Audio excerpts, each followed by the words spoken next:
Hello friends, welcome to my Pathshala for you. दोस्तों, general science का आज पार्ट 4 है जिसमें हम डिस्कस करेंगे मोस्ट इंपॉर्टेंट 25 क्वेश्चंस और रिलेटेड फैक्ट्स भी डिस्कस करेंगे जो आपके आने वाले exam SSC, CGL, UP triple C, BEO, लेखपाल, स्टेट पीसीएस और अन्य वनडे एग्जाम के लिए बहुत ही महत्वपूर्ण होंगे। दोस्तों, वीडियो को अंत तक जरूर देखिएगा। डेफिनेटली ये वीडियोज़ आपके आने वाले एग्जाम के लिए हेल्प करेगी। और दोस्तों, अगर वीडियो अच्छा लगे तो प्लीज़ लाइक और शेयर जरूर करिए और माय पाठशाला फॉर यू को सब्सक्राइब करना न भूलिए। चलिए स्टार्ट करते हैं आज का सेशन। और आज का पहला क्वेश्चन है, बर्फ पर दाब बढ़ाने से उसका गलनांक क्या परिवर्तित होगा? उसके गलनांक में क्या परिवर्तन होगा? तो देखिए, उसके गलनांक क्या होगा? घट जाएगा। ऑप्शन नंबर यहाँ पे डी करेक्ट हो जाएगा। देखिए, गलनांक का क्या तात्पर्य है? देखिए, गलनांक एक टेम्परेचर है, यानी कि एक ऐसा टेम्परेचर है जिस पर कोई भी जो पदार्थ जो हम देखते हैं कि वो ठोस अवस्था से पिघलकर द्रव अवस्था में परिवर्तित हो जाता है और उस टेम्परेचर को हम गलनांक कहते हैं, यानी कि गलन का अंक क्या है। ठीक है, एक तरह से। और देखिए, इसके अपोजिट में हम देखते हैं कि अगर कोई भी पदार्थ क्या होता है कि अगर वो द्रव से ठोस अवस्था में परिवर्तित होते हैं और जिस ताप पर वो होता है तो उसको हम क्या कहते हैं? हिमांक। ठीक है, तो देखिए, यहाँ पे कोई ठोस चीज द्रव में परिवर्तित होता है उसको गलनांक कहते हैं, और यहाँ पे कोई द्रव चीज जो है ठोस अवस्था में परिवर्तित होता है उसको हिमांक कहते हैं। ठीक है, जैसे पानी का बर्फ बनना क्या होगा, उसमें जो जिस टेम्परेचर पे होगा उसको हम हिमांक कहते हैं। ठीक है, चलिए अगला क्वेश्चन देखते हैं। सबसे अधिक प्रत्यास्थ किसमें होती है? यानी कि प्रत्यास्थ यानी कि इलास्टिसिटी किसमें होती है? तो सबसे ज्यादा जो कि इलास्टिसिटी होती है वो स्टील में होती है। ऑप्शन नंबर ए यहाँ पे करेक्ट हो जाएगा। ठीक है, देखिए, प्रत्यास्थता से क्या तात्पर्य है? देखिए, कोई भी पदार्थ का एक ऐसा गुण, जब उस पर कोई भी बाहर के बल हम लगाते हैं तो उस परिवर्तन, उसमें जो भी परिवर्तन होता है उसका विरोध करती है। ठीक है, और उस बल को हटा लेने पर वो अपनी पूर्वावस्था में आ जाती है। जैसे आपने देखा होगा, किसी रबड़ को अगर हम पकड़ के खींचेंगे तो खींच जाता है। ठीक है, अगर उसका बाहर का बल हटा देंगे तो अपनी पूर्व अवस्था में आ जाती है। ठीक है, एक तरह से ये देखेंगे। अब देखिए कि इसकी एक लिमिट होती है, इलास्टिक की एक लिमिट होती है, नहीं कि जो प्रत्यास्थता की एक सीमा होती है। और वो सीमा क्या होती है? देखिए कि उस पर अगर हम जैसे रबड़ को खींचते रहेंगे तो एक निश्चित समय तक, इनकी निश्चित लंबाई तक वो खींचता रहेगा, उसके बाद वो टूट जाएगा। तो वो जो लिमिट है, एक जो है सीमा है उसकी, उसको हम क्या कहते हैं? प्रत्यास्थता की सीमा, यानी कि इलास्टिक लिमिट बोलते हैं उसको। ठीक है, चलिए अगला क्वेश्चन यहाँ पे देखते हैं, एल्केन क्या होते हैं? तो देखिए, एल्केन एक संतृप्त हाइड्रोकार्बन होता है। ठीक है, और देखिए, एल्केन संतृप्त हाइड्रोकार्बन से क्या तात्पर्य है? देखिए, एक ऐसा हाइड्रोकार्बन जिसमें केवल एकल बंध होते हैं, जैसे आपने देखा होगा कि मीथेन हो गया, एथेन हो गया, इसको हम संतृप्त हाइड्रोकार्बन कहते हैं। ठीक है, देखिए, इसके अपोजिट में हम देखते हैं कि इसके जो असंतृप्त हाइड्रोकार्बन होता है उसमें क्या होता है? कम से कम उसमें द्विबंध या त्रिबंध होता है, तो उसको हम कहते हैं असंतृप्त हाइड्रोकार्बन या एल्कीन कहते हैं। जैसे CH2 CH2। ठीक है, इसमें दो बंध दिख रहे होंगे आपके बीच में, तो ये एल्कीन या असंतृप्त हाइड्रोकार्बन कहलाते हैं।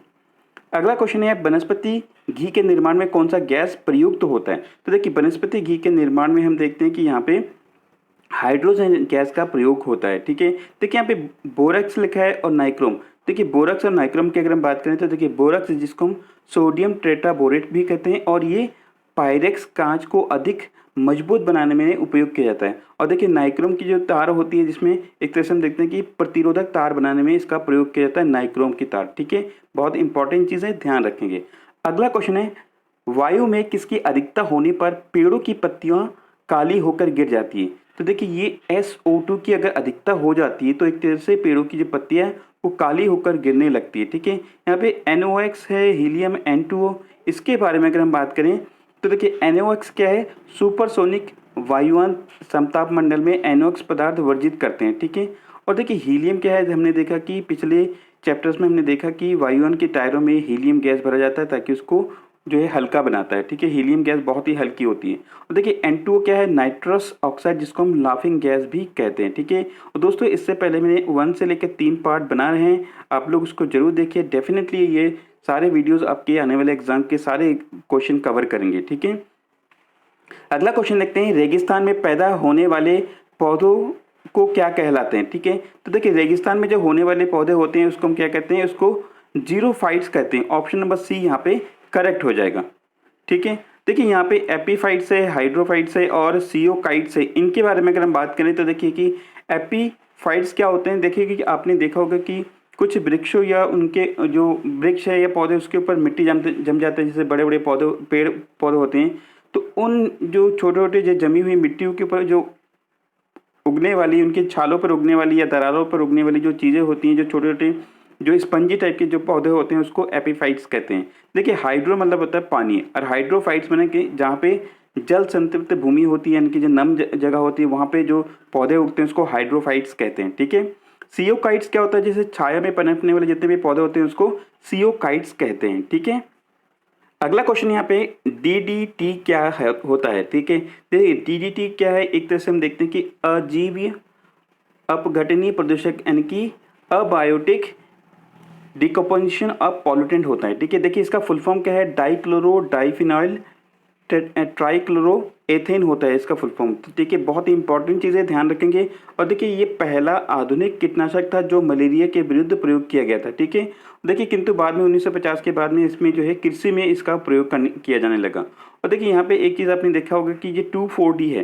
देखिए 2,4-D का फुल फॉर्म क्या होता है, देखिए इसमें 2,4 जिसमें डाइक्लोरो फिनॉक्सी एसिटिक अम्ल होता है, और ये खरपतवार नाशक होता है 2,4-D। ठीक है। ये जो किसान लोग जो है कृषि में इसका प्रयोग करते हैं। ठीक है। अगला क्वेश्चन देखते हैं, नागफनी के पौधे होता है उसमें प्रकाश संश्लेषणी जो कार्य कहाँ होता है। तो देखिए इसका जो कार्य होता है वो ऑप्शन नंबर ए, यानी कि पर्ण का स्तंभ द्वारा इसका ये प्रकाश संश्लेषण की क्रिया होती है। ठीक है। और इसको फॉलियोक्लेट भी कहते हैं। आप इस फिगर में देख रहे होंगे, ये है फॉलिक्लेट्स। ठीक है। अगला क्वेश्चन है, प्रकृति में सबसे ज़्यादा मात्रा में पाया जाने वाला कार्बनिक यौगिक कौन सा है। तो देखिए यहाँ पे सबसे ज़्यादा पाया जाने वाला कार्बनिक यौगिक है सेल्यूलोज। ऑप्शन नंबर ए यहाँ पे करेक्ट हो जाएगा। और देखिए सेल्यूलोज एक कार्बनिक यौगिक है जिसका रासायनिक सूत्र इंपॉर्टेंट है C6H10O5, इसकी होल ट्वाइस N है। और देखिए कि ये बहुत सारे हरे पौधे की जो कोशिका भित्ति है उसमें ये जो कोशिका भित्ति में जो हम देखते हैं सेलुलोज की बनी होती है कोशिका भित्ति। ठीक है। और सबसे ज़्यादा मात्रा में जो सेलुलोज जो बना होता है वो कपास के रेशे में होता है, लगभग 90% ये सेलुलोज होता है। ठीक है। और देखिए कई बार एग्जाम में पूछा भी गया है सबसे ज़्यादा जो सेलुलोज पाया जाता है किस में पाया जाता है, तो वो कपास की रेशे में पाया जाता है। ठीक है। अगला क्वेश्चन है, परासरभ ध्वनि तरंगे की आवृत्ति कितनी होती है। तो देखिए परासरभ यानी कि जिसको हम सुन नहीं सकते हैं, उसकी जो आवृत्ति होती है, फ्रीक्वेंसी होती है, वो 20 किलो हर्ट्ज, यानी कि 20,000 हर्ट्ज या 20 किलो हर्ट्ज। ठीक है। इससे अधिक होती है। देखिए यहाँ पे 2-3 चीज़ आपको क्लियर कर दूं। देखिए कि 3 तरह की तरंगे हम देखते हैं कि एक श्रव्य तरंगे जिसको हम सुन सकते हैं। ठीक है। और इसकी फ्रीक्वेंसी कितनी होती है, ये 20 से लेकर 20,000 हर्ट्ज तक इसकी जो है फ्रीक्वेंसी होती है। इनको हम आसानी से सुन सकते हैं। और इसके अपोजिट में हम देखते हैं कि जो है कुछ चीज़ें जो तरंगे हम सुन नहीं सकते हैं और इसको भी हम नहीं सुन सकते हैं। ठीक है। तो देखिए कि ये जो है 20,000 परासरभ तरंगे जैसे 20,000 हर्ट्ज से अधिक होती है। और ये एक तरह से हम देखते हैं कि इसका प्रयोग हम देखते हैं कि जो समुद्र की जो गहराई नापने के लिए जो सोनार प्रयोग होता है उसमें किया जाता है। और अवश्रव्य तरंगे जिसकी जो फ्रीक्वेंसी होती है 20 हर्ट्ज से कम होती है। ठीक है। तो ये एक तरह से हम देखते हैं जो कुत्ते बिल्ली है वो सुन सकते हैं। जैसे आपने देखा होगा कि भूकंप बहुत कम मात्रा में आती है, लेकिन कुत्ते बिल्लियाँ उनको सूंघ के जो है भूकंप को पता लगा सकते हैं। देखिए एक चीज़ आप देखेंगे यहाँ पे 20 से लेकर 20,000 यानी कि 20K तक हम सुन सकते हैं। इससे जो कम होगा वो अपश्रव्य तरंगे होगा, और इससे ज़्यादा जो फ्रीक्वेंसी होगी वो 20 से, उसको हम पराश्रव्य तरंगे कहते हैं। ठीक है।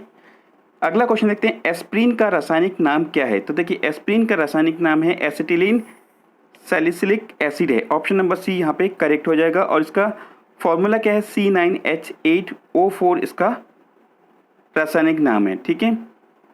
अगला क्वेश्चन है यहाँ पे, श्वेत प्रकाश जब प्रिज्म से होकर गुजरता है तो सबसे अधिक विचलित किस रंग में होता है। तो सबसे अधिक ये बैगनी रंग में विचलित होता है। ऑप्शन नंबर बी यहाँ पे करेक्ट होगा। और देखिए सबसे कम विचलित होता है लाल रंग, और लाल रंग का तरंगे दैर्घ्य यानी वेवलेंथ क्या होता है, सबसे अधिक होता है। और इसी कारण से जो है जो हमारे ट्रैफिक के सिग्नल होते हैं वो लाल रंग के बनाए जाते हैं। ठीक है। और देखिए ये हमारे कुछ जो कलर से ध्यान आया कि 3 हमारे प्राइमरी कलर होते हैं, लाल, नीला, लाल और हरा। ये कई बार पूछा जाता है कि प्राइमरी कलर कौन कौन से होते हैं, तो नीला, लाल और हरा होते हैं। ठीक है।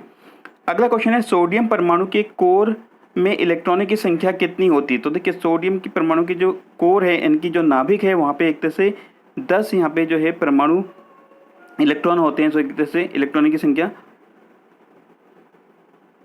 क्योंकि देखिए जब हम इसको जो सोडियम का जो परमाणु क्रमांक होता है 11 होता है, ठीक है। और इसका अगर हम कॉन्फ़िगरेशन करेंगे तो 281 होगा, तो इसके जो कोर में इलेक्ट्रॉन की संख्या कितनी होगी, 10 होगी। और देखिए कि कोर में जो हमारे न्यूक्लियस होता है उसमें क्या होता है, प्रोटॉन और न्यूट्रॉन होता है, ठीक है। नेक्स्ट क्वेश्चन देखते हैं, पक्षियों और कीटों के पंख कैसे होते हैं। तो देखिए पक्षियों और जो कीटों के पंख होते हैं एक तरह से समृद्धि होते हैं। ऑप्शन नंबर यहाँ पे ए करेक्ट हो जाएगा। और देखिए समृद्धि अंग होते हैं क्या है, तो देखिए कि हम देखते हैं कि वे अंग जो मूल रचना और उत्पत्ति में भिन्न होते हैं परंतु उनका कार्य एक जैसा होता है, उसको समृद्धि अंग कहते हैं। और इसी के अपोजिट में क्या होता है कि कुछ ऐसे जो हम देखते हैं कि अंग होते हैं जो उत्पत्ति और संरचना में समान होते हैं परंतु कार्य इनके भिन्न होते हैं, ठीक है। यहाँ पे कार्य समान होते हैं, यहाँ पे कार्य भिन्न होते हैं, इसको हम समजात अंग कहते हैं, ठीक है। देखिए यहाँ पे जो समृद्धि अंग के उदाहरण देखिए, तितली और चमगादड़ के पंख जो हम देखते हैं कि उड़ने का काम करते हैं लेकिन इनकी उत्पत्ति जो है अलग अलग होती है। और यहाँ पे जैसे छिपकली के पंजे और चमगादड़ के पंजे ये समजात अंग के उदाहरण हैं। नेक्स्ट क्वेश्चन देखते हैं, आलू का कौन सा भाग खाने योग्य होता है। तो देखिए आलू को तना यानी कि कंद जिसको हम बोलते हैं वो खाने योग्य होता है। देखिए जड़ और प्रकंद के हम बात करें तो देखिए जड़ में हम देखते हैं कि जैसे गाजर, मूली, शकरकंद ये सारी चीज़ हम जड़ के अंतर्गत पाए जाते हैं। और जो प्रकंद होता है जैसे अदरक या हल्दी वो एक तरह से राइजोम या प्रकंद के अंतर्गत आता है, इसको प्रकंद का कहते हैं, ठीक है। नेक्स्ट क्वेश्चन देखते हैं, निम्न में से किसकी उत्पत्ति यकृत द्वारा होती है। यकृत यानी कि लीवर द्वारा हाइड्रोक्लोरिक एसिड यानी कि अम्ल की उत्पत्ति यकृत में होती है। और देखिए सॉरी यहाँ पे यूरिया होगा इसका राइट आंसर। और देखिए यूरिया का रासायनिक फार्मूला क्या होता है, CH4N2O। और कार्बनिक एक तरह से कार्बनिक रसायन के क्षेत्र में इसको कार्बामाइड भी कहते हैं यूरिया को, ठीक है। और कृषि में इसका बहुत ही उपयोग किया जाता है। नेक्स्ट क्वेश्चन है, पृथ्वी की आयु का आकलन कैसे किया जाता है। तो देखिए पृथ्वी की जो आयु का जो आकलन है वो यूरेनियम डेंटिंग के द्वारा किया जाता है। तो देखिए यहाँ पे कार्बन डेंटिंग और परमाणु डेंटिंग और वार्षिक वलय। देखिए वार्षिक वलय इसकी जो काउंट है, रिंग को जो एनुअल रिंग होती है इसको काउंट करके हम वृक्ष की आयु की गणना करते हैं। लेकिन जो परमाणु डेंटिंग होता है और कार्बन डेंटिंग, देखिए कि इसमें हम देखते हैं कि यूरेनियम डेंटिंग में देखते हैं कार्बनिक पदार्थों की आयु का निर्धारण किया जाता है, ठीक है। और कार्बन डेंटिंग में इसमें हम देखते हैं कि जो इसमें कार्बनिक सामग्री होती है उसकी आयु का निर्धारण किया जाता है और इसमें आइसोटोप रेडियोधर्मी आइसोटोप का प्रयोग किया जाता है, ठीक है। और देखिए यहाँ पे यूरेनियम की बात हुई है तो देखिए यूरेनियम का सिंबल U होता है और इसका एटॉमिक नंबर 92 होता है। नेक्स्ट क्वेश्चन देखते हैं, खाने के सोडा का रासायनिक नाम क्या है। देखिए बहुत ही इंपॉर्टेंट है, कई बार एग्जाम में पूछा गया। इसका नाम है सोडियम बाइकार्बोनेट। और देखिए इसको मीठा सोडा भी कहते हैं, ठीक है, और बेकिंग सोडा भी कहा जाता है, ठीक है। और इसका जो है अणुसूत्र होता है NaHCO3। बहुत ही इंपॉर्टेंट है, ध्यान रखेंगे एग्जाम पॉइंट ऑफ व्यू से। नेक्स्ट क्वेश्चन देखते हैं, नाभिकीय संयंत्रों में ग्रेफाइट का उपयोग किस प्रकार किया जाता है। तो देखिए इसका उपयोग किया जाता है विमंदक के रूप में, यानी कि जो है मॉडरेटर के रूप में किया जाता है। और देखिए इसमें जो हम देखते हैं कि विमंदक के रूप में सबसे ज़्यादा प्रयोग होता है भारी जल, जिसको हम ड्यूटेरियम ऑक्साइड भी कहते हैं। और इसमें 0.014 की जो परसेंटेज होती है वो साधारण जल का होता है भारी जल में, ठीक है। अगला क्वेश्चन देखते हैं, बढ़ती फलियों के लिए मिट्टी में कौन सा पोषक तत्व यानी कि न्यूट्रिएंट वो सप्लीमेंट नहीं है। तो देखिए इसका राइट आंसर क्या होगा, पोटेशियम। ऑप्शन नंबर बी यहाँ पे करेक्ट हो जाएगा। और देखिए कि पोटेशियम का सिंबल K होता है और एटॉमिक नंबर 19 होता है। और देखिए कि पोटेशियम की अगर कमी हो जाती है तो हमारे पेट व आंतों की जो मांसपेशी है उसमें उसके कार्य प्रणाली में प्रभाव पड़ता है और देखिए ठीक से पाचन क्रिया नहीं हो पाती है और इससे हमारा मेटाबॉलिज्म, हमारे इनकी पाचन की शक्ति है वो खराब हो जाती है। अगला क्वेश्चन देखते हैं, पौधे के किस भाग में कॉफ़ी प्राप्त होता है। देखिए पौधों की जो कौन से भाग से कॉफ़ी प्राप्त होता है, देखिए उसके बीज से ये प्राप्त होते हैं। देखिए पुष्प और पत्तियों से, देखिए पत्तियों से देखो चाय प्राप्त होती है और जो पुष्प की कली है उससे लौंग प्राप्त होता है, ठीक है। आप फिगर में देखे होंगे ये कॉफ़ी बीज है, इससे कॉफ़ी पाउडर बनता है, ठीक है। अगला क्वेश्चन यहाँ पे, विटामिन सी का सबसे अच्छा स्रोत कौन सा है। तो देखिए यहाँ पे सारे जो विटामिन सी के स्रोत हैं और ये देखिए ये क्वेश्चन EPPCS में पूछा गया था और इसमें कंपैरिजन करके बताना है। तो राइट आंसर है आंवला। आंवला में विटामिन सी सबसे ज़्यादा मात्रा में पाया जाता है और जितने भी चीज़ है विटामिन सी ये सारे सिट्रस फ्रूट, संतरा, नींबू, आंवला, किनु सब में पाया जाता है, लेकिन सबसे अधिक आंवला में पाया जाता है, ठीक है। विटामिन सी का जो रासायनिक नाम है L और एस्कॉर्बिक अम्ल है।